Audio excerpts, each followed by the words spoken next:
అండి. ఇవాళ పొట్టొడియాలు నేర్చుకుందాము.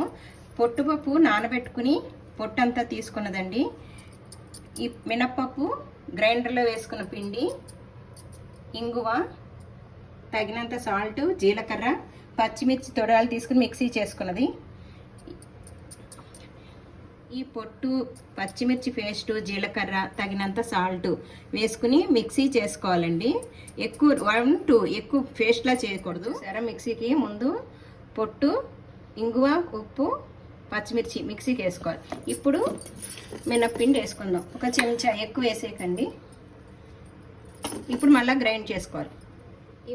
ఇలాగా ఉండాలన్నమాట. పిండి బాగా మిక్సీలో వేసినా పర్వాలేదు, విడిగా మనం పొట్టు, పచ్చిమిర్చి, ఇంగువ అన్నీ మిక్సీ చేసేసాక తర్వాత మినప్పిండి కూడా కలుపుకుని అత్తుకుందా లేదా, ఈ మినప్పిండి దీనికి పొట్టుగా అత్తుకోవాలి అంతే, కానీ ఎక్కువ అవసరం లేదు. మనం ఇడ్లీ దోశలకి పొట్టుపప్పు వేసుకుంటాం కదండి, బాగుంటుందని. అప్పుడు ఆ పొట్టు పడేయకుండా మనం ఈ విధంగా వడియాలు పెట్టుకోవచ్చండి. పొట్టొడియాలు, పొట్టులో ఉన్న పోషకాలు చాలా ఉంటాయి, మంచిది. ఈ సంవత్సరం వరకు ఉంటాయి, నిలవ ఉంటాయి, ఏం పాడవదు. అప్పుడు గ్రైండ్ చేసుకున్న పిండి మట్టుకు ఎంత పడుతుందో 2 చెంచాల 3 చెంచాల చూసుకొని కలుపుకొని ఈ విధంగా పెట్టుకోవాలండి. పిండి మట్టుకు ఏమాత్రం ఎక్కువ వేయకూడదు.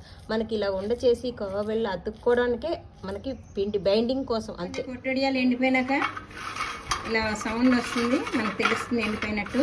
3 రోజుల్లోనే త్వరగా ఎండిపోతుంది. ఇది మనం మంచి ప్లాస్టిక్ డబ్బాలో, క్వాలిటీ డబ్బాలో వేసుకుని నిల్వ చేసుకుంటే సంవత్సరం వరకు ఉంటుందండి. అలాగే గాజు దాంట్లో కానీ స్టీల్ దాంట్లో మటుకు నిల్వ చేయకండి, ఎప్పుడూనూ పురుగు పడుతుంది. ఇది వడియం ములిగే వరకు నూనె వేసుకుని కాగింది. నూనె కాగాక పొట్టొడియాలు వేసాను. ఇది మిడిల్లో పెట్టుకోవాలండి, హైలో పెట్టద్దు, సిమ్లోనూ పెట్టకుండా మిడిల్లో పెట్టుకుంటే బాగా వేగుతాయి. నూనె కాగాకనే తిరగేసుకోవాలండి. మనం ఎండినప్పుడు ఈ విధంగా ఉన్నాయి కదా, ఇప్పుడు వేగినాక చూడండి ఎలా వస్తున్నాయో తెలుస్తుంది మనకి.